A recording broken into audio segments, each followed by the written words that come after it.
Good morning সকলকে। তো এখন বাজে 9:45। তাতান ঘুমিয়ে গেছে খেয়ে দিয়ে টিফিন করে।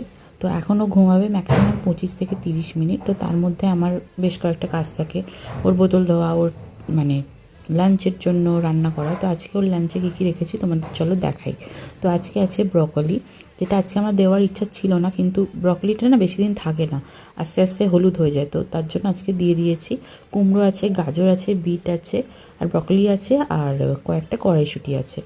আর তো চাল ডাল তো থাকেই রোজের। যাওয়ার জন্য লাফাবে, এদিকে চাউনি থাকবে, এইদিকে পাপা ওই গজো গজো গজো গজো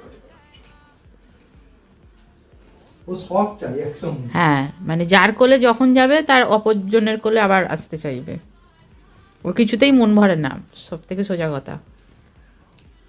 মন ভরানো মুশকিল আছে, তাই তো? তাই তো, আমার তাই তো। দেখি দেখি দেখি মুখটা, এই দেখ এই দেখ দেখি দেখি দেখি কেমন দেখতে লাগছে দেখি। এখানে দুধ নিয়ে বসে আছি, হালকা গরম তো, এখন খাবে না। Temporary blogger, temporary blogger. ও টিভি দেখতে দেখতে খেয়ে নেয়, যেরকমটা তোমাদের বলেইছিলাম।